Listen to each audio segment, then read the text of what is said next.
Joining us on the CESI Staffroom, we have Joe Molloy. Now, in today's program, we talk about Raspberry Pi Foundation, we talk about e-twinning, we talk about loads, we talk about the blog in the bog. Now, seriously, you're not going to want to miss this. John Heffernan, producer, he's sitting in the background. He turned around to us last week and he said, look, I have another guest for you. I have none other than Joe Molloy. Now, who's Joe Molloy, you might ask yourself? Well, we sent him just the quick running order from previous staff rooms, and we said, Joe, give us a bit about yourself. And in the rundown, I have Joe Molloy, retired primary school teacher, born in Dublin. But anybody who knows Joe knows there's much more to Joe than that. And I love the opening line of his bio. My late uncle, Tony, taught me how to solder when I was 11 years old, and it had a major influence on my life. I've been interested in electronics ever since. But first of all, Joe, you're very welcome. Like everybody else on the CESI staff room, I'm going to ask you to open up with your name and who you are and where you're from. Well, my name is Joe Molloy. I was born in Dublin in 1953, the miracle baby of the coup. So, and more or less, I always wanted to be a teacher. So that was it, really. I did what it took to become a teacher. And when I got there, I was very lucky. When I was 18 years of age, my parents bought me a tape recorder, a cassette tape recorder, which is very unusual at the time. And I was able to record everything I did. That's very interesting. And I wasn't going to touch on the whole tape recorder side of things, but yeah, let me just add on. I'll grab up on that now. Let me just add on to the whole Joe Molloy story. So the CESI staff room is in operation now. We're on season 2.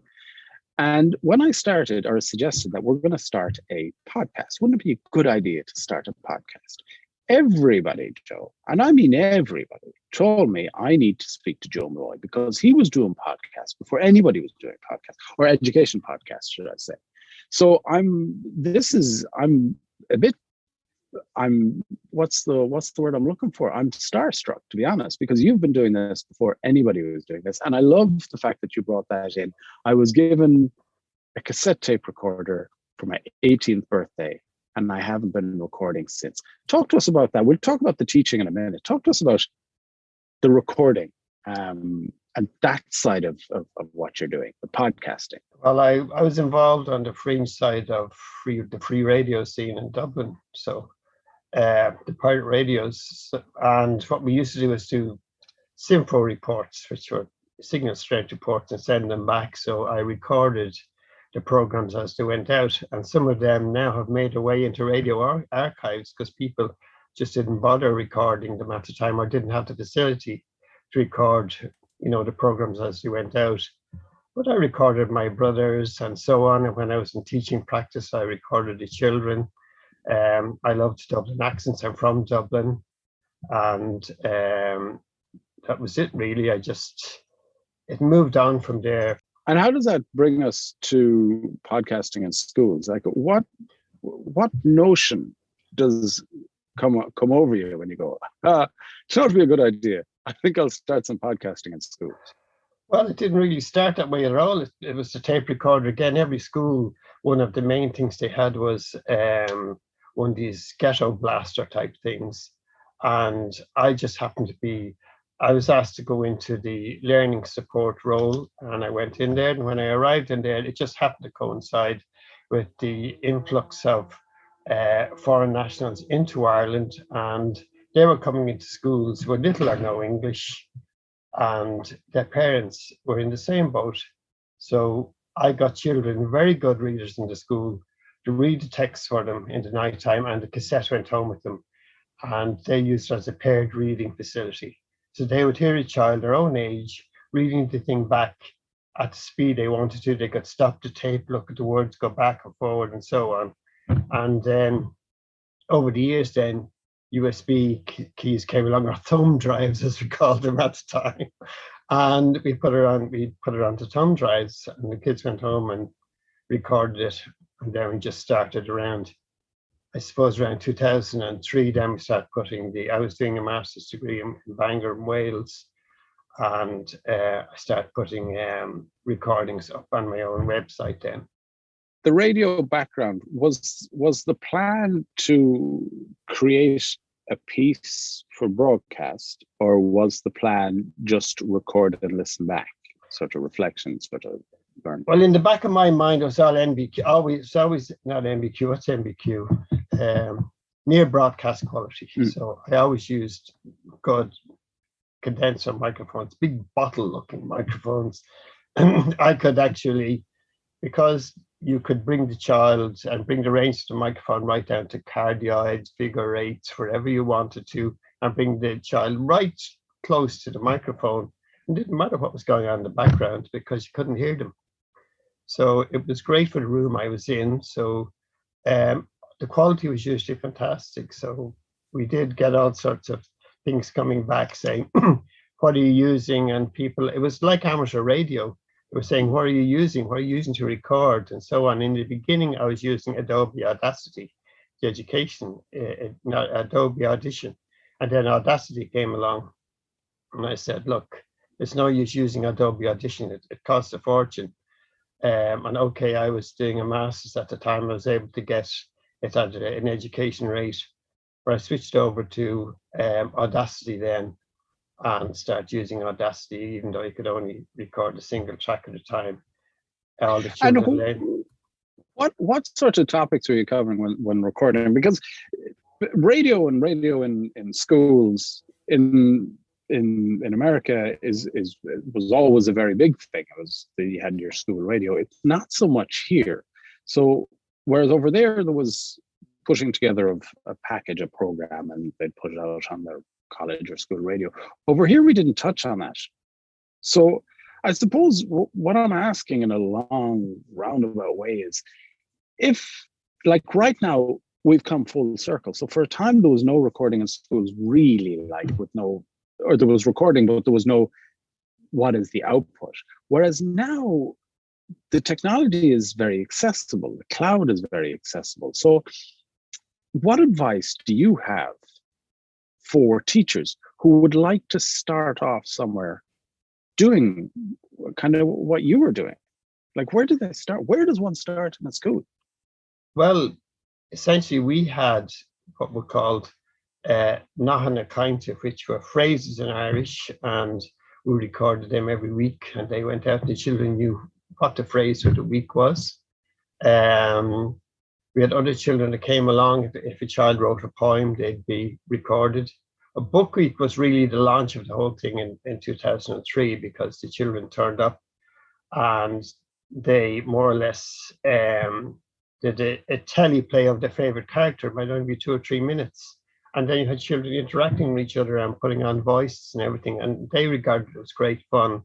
And then they learned about not raising the voice, about enunciation, and having a script was very important, because I explained to them, if you didn't have a script, you're going to end up editing out all those ahs and ums and everything else in the background. So, well, anyway, they did learn about editing in Audacity, but I explained to them, if they have a script, they can stick to it, and it helps them then, and they won't come across words they're not aware of or they can't pronounce.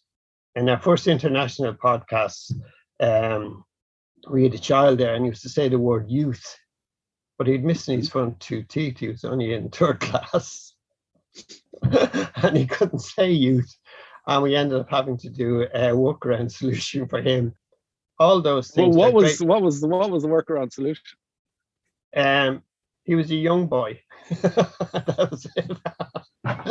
So, like, it was funny, but that guy went on and he worked on all sorts of things, ads on the television and so on. But it's also, all of this type of thing was a major confidence builder for children. And that's something I'm going to touch on, just for others interested in doing something like this. Why would we do radio? We don't understand podcasting. We don't understand the radio. Sure, who would listen? The confidence for me to watch a shy student, sit down behind a mic, press record. they're a different person. I don't know whether it's red light syndrome or what, but they turn into a different person. So radio is a very enabling skill set, or the skill to be able to do radio. And I keep calling it radio, but recording yourself for output enables confidence. To me, from the get-go, I decided that when children came in, that it was going to be their area. So really from the beginning, I showed them the mixing table. I explained different things like what the various sliders were for and the masters and everything else. So we ended up at the very beginning having a technician there who was just one of them. They rotated around. We were able to do new things and so on. And they learned over a few months how to do things, and they were their own boss. And the most important thing about the podcasting, as far as I could say, it was an enabling technology. And there were children there who were very shy among their peers, but when they got among like minds, they just blossomed. I just couldn't believe it, you know. So when you go out and they're talking about, oh well, everything should be set to unity gain when we turn off this and lower the master volumes and all this business. The other kids, like, they got all sorts of street cred, well, yard cred when they went out, you know. So and kids would come up with ideas for them and say, you should do this and you should do that.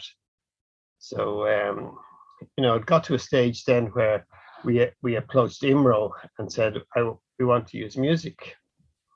And they said, right, we really don't do this and this, that, and the other. Well, I said, I'm involved in an international competition with ETraining and I want to use some background music. And they said, fine. They allowed me to do that, and I got on to the actual artists and I was allowed to do it. And then they came back and said, okay, we'll give you a certain amount of seconds every day. It doesn't matter what song it is. It can be the latest song you like. You must mention the catalog number and artist and so on in your credits. You don't even have to mention in the actual podcast. I still have the letter. So it's quite amazing to see what happened. But then again, some of the teachers didn't like it, you see.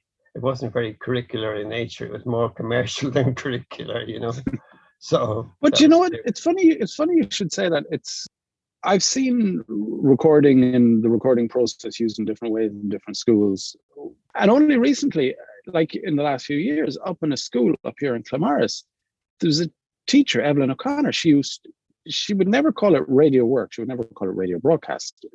But you had a blog.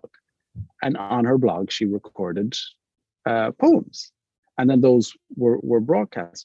So it's very interesting, the direction the recording for output or podcasting or radio. It's very interesting the direction it can take. My favorite, one of my favorites is, and I'm saying this for teachers who are looking for ideas of what could we possibly do. But there was one primary school at CESI Con, I believe I heard the teacher going up saying, our students record anybody that comes into the school. And that gives them a huge amount of confidence. And when I asked, how do you mean records anybody that comes into school? They said, well, if the man delivering the oil is coming into school, the kids are out there with a recorder. And I think that's a huge deal. Joe, I mentioned CESI Con there. Talk to me about your involvement with CESI. When did it start? When was your first? Well, I was transferred on the panel from my school in 1983 over to Larkhill. And when I was there, I met this teacher and he told me there was an actual organization involved, but he couldn't remember what it was.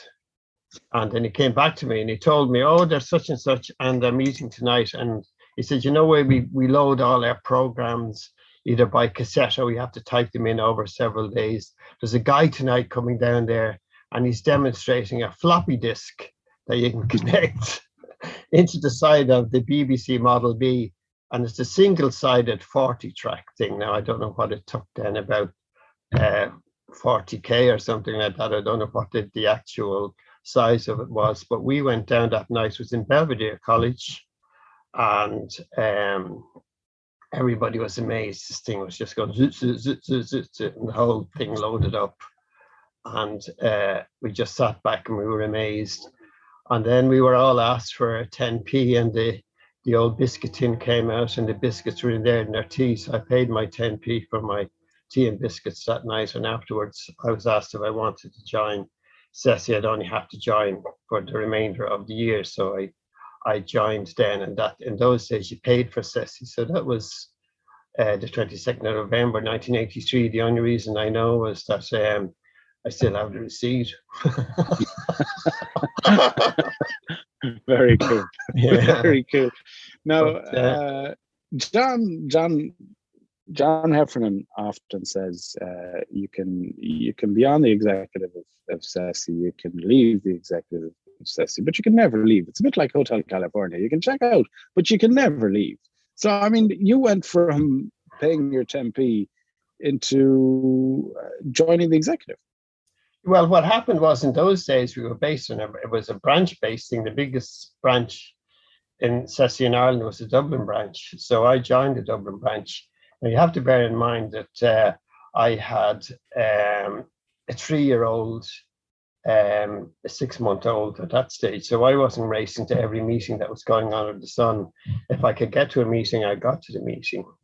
And then over the years, then they had the student fair that was based in Dublin City University. And I used to I didn't take part or anything in that, but I lent a hand there. So I'd go over to DCU, and they had the DCU Student Fair Shield. And incidentally, we were the last school. St. Attracta Senior National School was the last school to win the CESI DCU Shield. And I handed it back when I retired in 2014.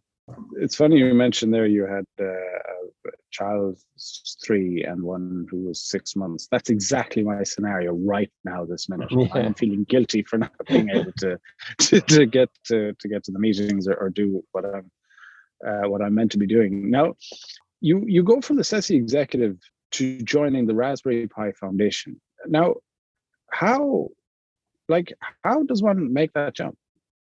Well, no, it was just, I know. Well, the story was, I was on a career break from 1992 to 1997, and I sold and supported Acorn machines, which were the BBC machines. Now, what a lot of people don't realize is that the Raspberry Pi Foundation owns its origin to Acorn and ARM, the processor that's in it, the Advanced RISC Machine Processor, which is a reduced instruction set computer chip. And that was in the Acorns, like the RISC PCs and so on. So I had tracked that all the time. So when they closed down Acorn and set up Element 14, Element 14 is the 14th element of the periodic table, silicon. They were moving to Silicon Valley and all that. So they picked a suitable thing. I just tracked that all the time. So when I heard they were bringing out a single board computer, I signed up for it. So I signed up with Farnell and Radionics, which I had an account with since I was 21. And I waited for the first one to arrive, and I still have it here, the very first Raspberry Pi. So that was it. I just was into electronics. I could do anything I liked with it. That's interesting because it brings me back around to the opening line, interested in electronics.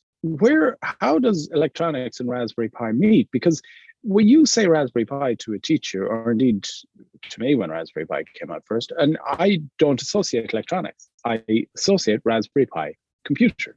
I also don't associate computers and electronics instinctively. So what is the link between Raspberry Pi, the device? I have one. My office is dotted with them. Yeah. How do you associate that in electronics? Well, essentially, it was designed as a curriculum tool, as a miniature laboratory. So besides the fact that it was a computer, it also had this thing called a GPIO port on it, and this general purpose input-output interface on the side meant that you could control things. It was like the tube port in a BBC. So anybody that knew anything about the BBC years ago meant you could go outside the BBC and control all sorts of things. So this appealed to me. So you could control LEDs, you name it. You could do anything you like, traffic lights, relays. And that's what interested me. I have presses full of the stuff here. Unfortunately, as probably most people know, I was getting ready to go back to school in 2019. I had a heart attack, and that was it. It just, everything stopped, and I ended up with a quadruple bypass. So all the stuff is still there, and that was immediately followed by COVID, and that's how I got introduced to Zoom. Because I had to do, when we got 2 months of cardiac rehab, they did the last month on Zoom. And we were there on the floor doing all these exercises and so on. And then the consultant and all will come on and everything else. And I said, you know what, I'll run the Dojo thing on Zoom. And of course, everybody was enthusiastic in the beginning, and eventually just faded and faded and faded away. But no, it's one of those things that I think it's loads of potential. Yeah, I think the potential is huge, frankly, but I struggle to explain to non-users, or not necessarily non-techies, because that's not fair, but they say, well, I don't see the educational value of Raspberry Pis. And although I can see it in my head, I'm struggling to explain to others, well, you can do. So it's very interesting how would you explain it? How would you explain the educational value of the Raspberry Pi to me? Now, in the back of your head, I want you to remember that computer science, we'll talk about that in a second, but as a first time, never used a Raspberry Pi before, I come to you and I said, Joe, what is the educational value of the Raspberry Pi? Well, to me, I was very lucky. I ran the St. Practice, the SAS Dojo, and all the children bought a Raspberry Pi. And then a BBC microbit came out afterwards. Now they were split right down the middle. You had the kids who are really into the Raspberry Pi, and they wanted to go on the internet. They wanted to know about Bluetooth and Wi-Fi and everything else. Whereas the other children who were using the BBC microbit, they wanted to run a few things and see their little LEDs flashing on and off. And it's horses for courses. And I say this to people all the time. You literally have to know who you're dealing with, pitch the thing towards those. It's no use trying to flog a dead horse. If you've got somebody who's not into the whole technical side of the Raspberry Pi, you're wasting your time, because they have to be enthused from the beginning. And it's like when you're teaching a child to read in the first sense, you have to make sure that their first venture into reading is a success. So when you're doing things with children on the Raspberry Pi, you do the traffic lights and you do stuff, and you make sure they're going home with their miniature breadboard and the lights are flashing on and off, and they go home to their parents and they pass their enthusiasm on to their parents. But it's definitely horses for courses. There's some children there who will not like it and won't see the potential for it. And that's why the BBC, the microbit was so successful, because it took a small size and addressed that side of things. And that's why you have two different things. Now, the Raspberry Pi has gone off and brought out the Pico and so on, and that's doing all sorts of nice things. But we've gone to the coolest projects with surveillance things, with dots and pictures on walls, and it's looking at the whole room, and it's watching grandma while she's there in case somebody robs her stuff and so on. And it sent messages down off to somebody at home to say, oh, there's somebody in the house now, and all this. The kids loved it.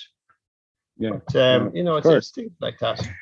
And I suppose my question is more like the kids, it's very easy to, and I think it's a very valid point, actually. Some kids will get it straight away and others won't. And I'm famously, and I can only speak about myself really, but in workshops that I would do with other students, but when I look inward, I am famous for not being an early adopter. I looked at the Raspberry Pi and I went, well, I also, mind you, looked at the iPhone and went, I don't see the point of this. So it's the teachers really that I'm getting at. How do you explain, and this will bring us into the computer science, how do you explain to teachers that this device will revolutionize teaching computer science or teaching computers in schools? Well, a lot of people have legacy things there, like keyboards, monitors, and so on, particularly if they're USB ones. And all you have to do is plug them into this machine and it'll work. And on board that machine, you have Python, Scratch. You have a lot of educational software, and it's licensed on that. It comes as a package. So when you turn it on, it's actually working from the get-go. Now, I know it's got a volatile memory and so on. So when you turn it off, everything's lost, and you have to reload it every time. But I think that's going to change down the line. Next year or two, we're going to end up with something it'll change all of that.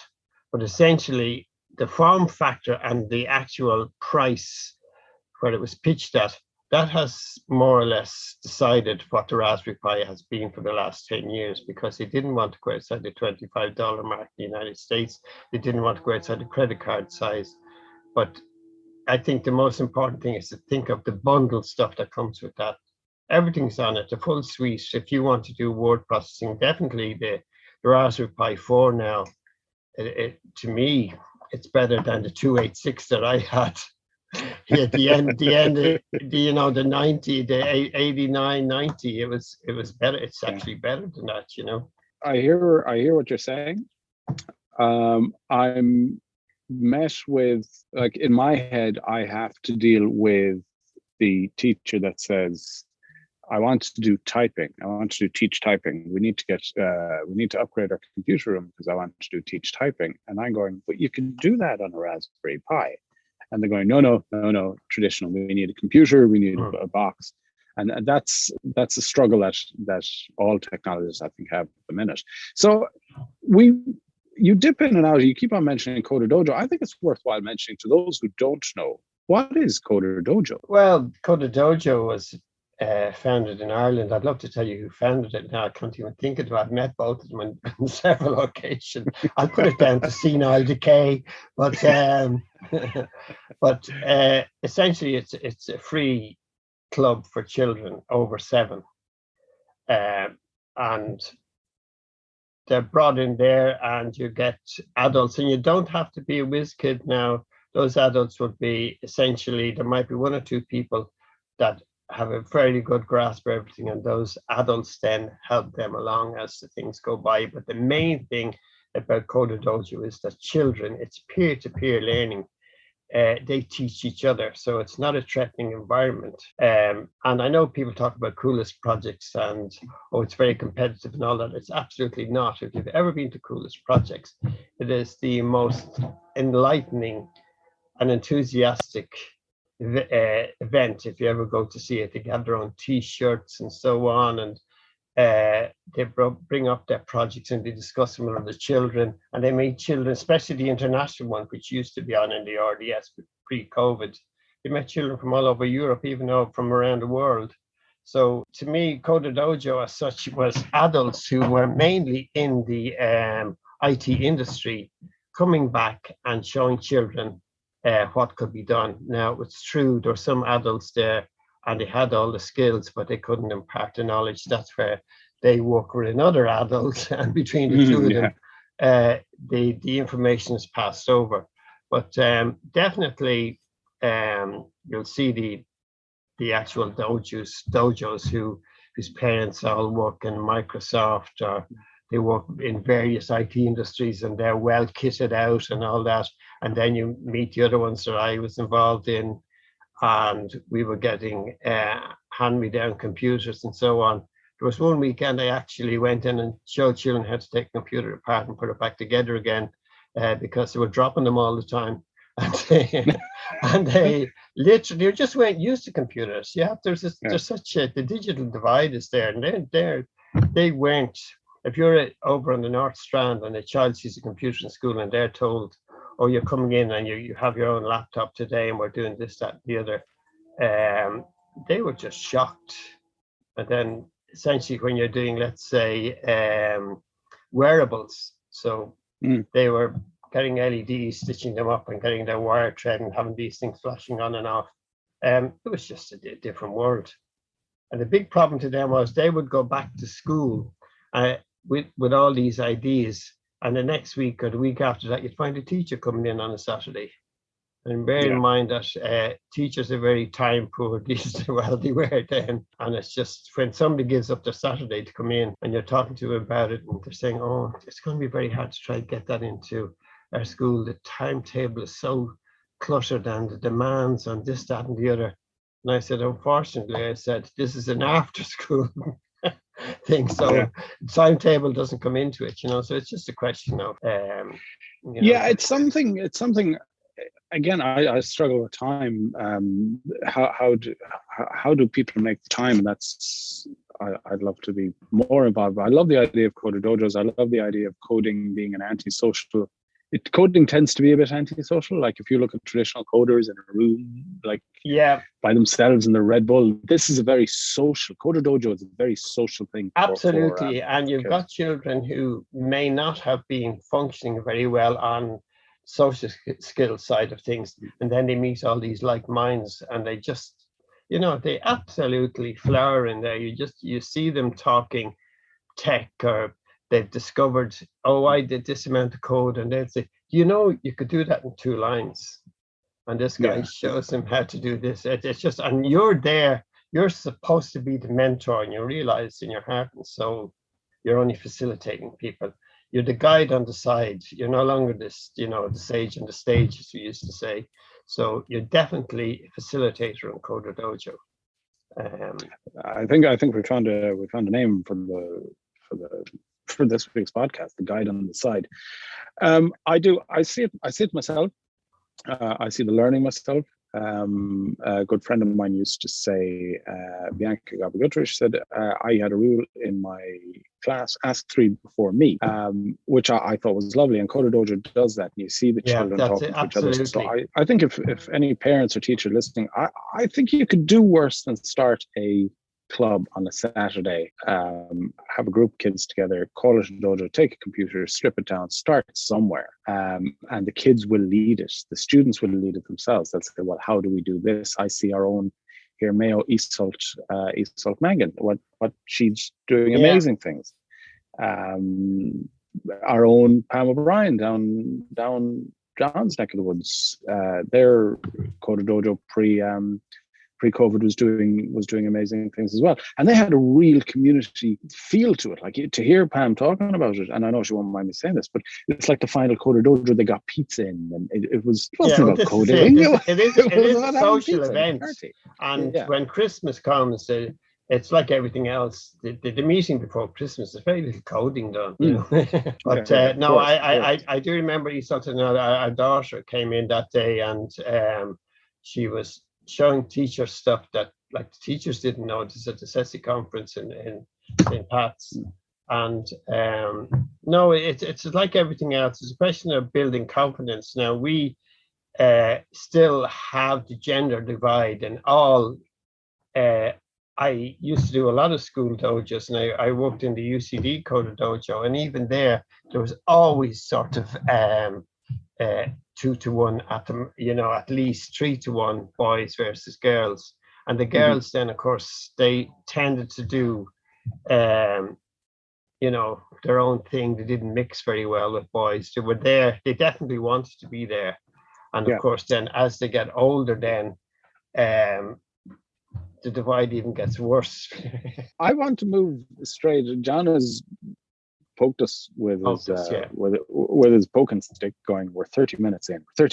So I want to talk about e-twinning.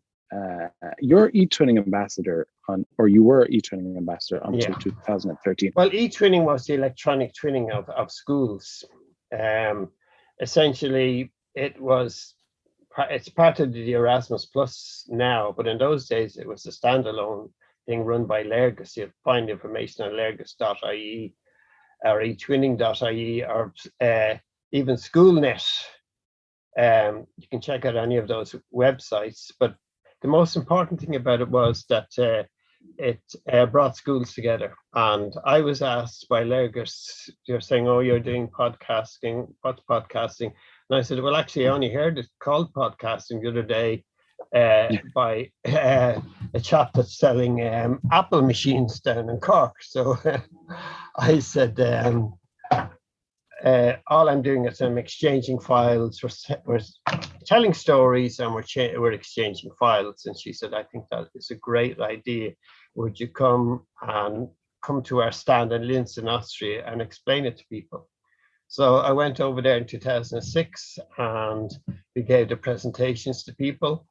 And just as we were closing then, this woman from Malta comes up to me and we're giving everything away, our free pens and our little free radios and everything.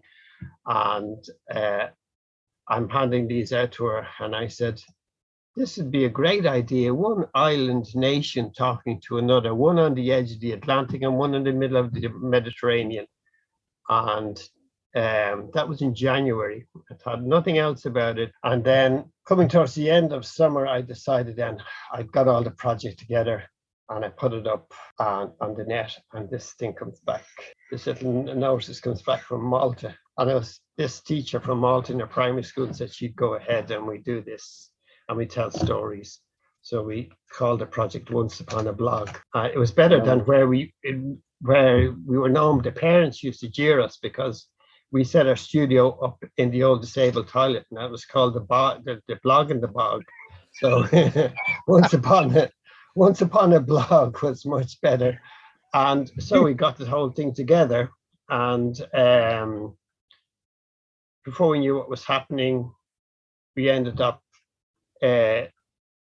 with literally, when I had my own site, slua.com, and Slua was a multi-user, a mug WordPress. So I had about 8 people working on it. It was the first one out. I think Simon Lewis came along after that and really took off with the multi-user end of things. And we had teachers coming in and putting their various files on. So I showed her how to do it. And in those days, what we did was we arranged through, I can't remember the man's name now, but we Flash Meeting, which was a facility that the Open University offered to educational institutes. So I set it up and I trained her over that. Before I knew what was happening, other people were coming in. And we had sessions on there twice a week with anything up to 12 or 13 people learning how to use WordPress. Really, it went on from there. We ended up in the finals then in Brussels and we became second in Brussels. But one of the things was I got to visit Malta. She was to come over to visit our school, but it didn't happen. And no, it was amazing because we had no idea. My service provider collapsed when we went to Europe. They thought it was a denial of service attack on the whole system because they came from all over the place. And that was it. We really enjoyed it. And we did loads of things on the side. A lot of recordings we did were never published because we just didn't have the bandwidth and the storage for it. And that's the most important thing. Nothing is free. SkullNet hadn't arrived at the time. And the other thing too was that even the facility for eTwinning, they couldn't cope with what I was doing. They just weren't able to take the bulk of what I was doing. So I set up my own site, and I called it Slua because it was obviously it's the Irish for a crowd, but also it was also a play on words. It's also the Irish for host. So very good. Yeah, so we just sort of, but that lasted for ages, and the only big problem I had to pay for it all the time. And how did you get over that? Like, was there any support for you? No. How did you pay for all that, by the way? Is it all yourself, or was there any funding available? Or? What happened was we charged in the school to do the after-school activities. So the kids bought the mixers and the microphones and everything. They didn't know they were buying it. They thought I was pocketing all the money. I was actually just going out and buying all this stuff. They probably thought it was the schools. But essentially, they were buying the microphones and the angle poise holders and mixers, you name it. They bought everything. And for a while, they were contributing to the site. But like in the latter years, then when you needed secure socket layers and certificates and everything, it just became very, very expensive. So I just called it a day then, especially I was after. just going to say, and it kind of just to like, where's all your work to date? What It's where gone. okay, and where is it gone, Joe? Well, we fell foul of GDPR, really. We had a load of stuff on site. Now, we had our usual internet permission slips and so on for the children to take part.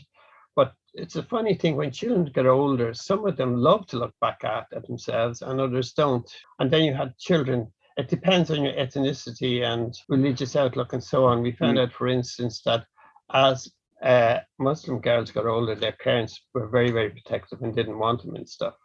So we found ourselves deleting things. And like I'd retired at the stage, this was happening. And then I found out that the child that did all the headers and all our podcasts, who said, "Welcome to Meadowbrook School Radio," and all the music was running in the background and it would fade out and we'd say what we're doing this week and so on. He was in a stabbing incident and he bled out and died. And I couldn't believe it. So I just decided that's it. I just deleted them all. So. And is that like that? You told me offline that was a huge reference site for people to use. I mean, it's a shame that it's all gone now, and I mean that. It was a shock to me because you do things and you have no idea the effect you're having on other people, especially if you're doing it on a European platform. So I had no idea that somebody, let's say in Italy, was saying, "Oh, I've seen this on slua.com / Tuna Nog or something like this." And they would expect that file to be there when they go. And it never entered my head. I never bothered looking at the traffic or anything. The only thing I worried about was comments. And like you could have a hyperlink on a full stop. So when it used the Kismet and so on to get rid of all these spam and everything else, some of them would slip through. So you'd be looking along and you'd see a different color full stop and you'd click on that full stop and somebody was selling fake Prada bags and everything, all this. And it was constant maintenance. And of course, then you had, like we were hacked then. I was going to give a training course to principals in Malta. So on WordPress and so on, so we arrive over there and Conor Galvin, we're downstairs and I go up and Conor says, "You won't believe this, but your site is blocked by the Department of Education here. They have a different type of policy. They don't blacklist sites, they whitelist them. So you have to put into the whitelist." So literally 20 minutes before I started to give my talk, my site was whitelisted. And then I went ahead and I gave the presentation to the principals. But one of the funny things about that was in Europe was the principal goes home and then just nominates somebody who hasn't been at the course to go ahead and set up the blog or the podcasting site. So suddenly people start coming back to me. And I had this woman coming back, Anastasia. And she said, "I'm going to do this thing on caroling in Europe. And I want to know how to do it." So we set up the flash meeting, got people in. And this other woman came on and she was from Romania. And I went through the whole thing with her. And at the end of the thing, she stayed online. I said, "Look, what we'll do is we'll switch to Skype because we're having latency problems with people on satellites. The uplink seems to be fast enough, but the downlink could come back in next week, So your chaps in the middle of the country, and they were trying to conduct a two-way conversation. It just wasn't happening. So we switched to Skype, individual Skype connections. And on that woman, Liliana Michielacci, is now Lily O'Reilly. She married an Irishman. She's living now to Dublin. But that's the way things go. People were delighted to get the actual tuition because it would appear in most places you have to pay for it. Whereas I was always free with my information and the way I did stuff and passed it out and so on. So to me, I got more out of it than I put into it. That's the way it worked for me, On a personal note, I think just with regards to what you were saying there and the amount of stuff that's on the website that you've taken down, I think it's a shame that is just going nowhere, or at least should go somewhere, or we should figure out a way to archive it. So let's reach out to some people and see what can be done, because it's a shame just to let it be gone, if you know what I mean. Well, there's just funny things like with children there, and we were connecting with Gibraltar, and she thought the people that live in Gibraltar were called giblets. So that's one of our gibleters or something she called it. And it was one of those one-liners that we kept in that people just laughed at all the time. And I was just to think that all these people are adults and probably married with children and all. I could stay talking to you forever and ever and ever. Joe, thank you very much for joining us on the staff room. And of course, if there's anybody out there that wants to reach out to you, Joe, to figure out what you're doing or maybe ask you some questions, is that still a thing? Oh yeah, What's absolutely. Your I'll be on sort of watching the conference now next weekend. Of course, yes, and we there's no kind of about it. We do have to mention the CESI conference is next weekend, so we want to see you there. All our details are on www.cesi.ie. The amount of content, the amount of stuff that's covered in CESI Con is huge. It's a wide breadth of stuff. I don't know of anybody that's actually gone to CESI Con that's been disappointed. So we want to see you there. And as regards to the CESI staff room, teachers out there, if you want to get involved, then by all means let us know. We'll provide the platform. If you have anything you want to put forward. If you like what Joe has done, what Joe is doing, then you can always reach out to us here at the CESI staff room, because we have the platforms, we have the technology, and we'd be more than happy to get you kicked off. So if you wanted a segment in the CESI staff room, something your students are doing, something your school is doing, by all means, we'd love to hear from you. Don't forget, you can get us on the CESI website, www.cesi.ie. You can get us on Twitter at CESI Tweets. You can get me on Twitter at Hassan and ask us, reach out to us. We'd love to hear from you. So until the next time, talk to you and take care till then.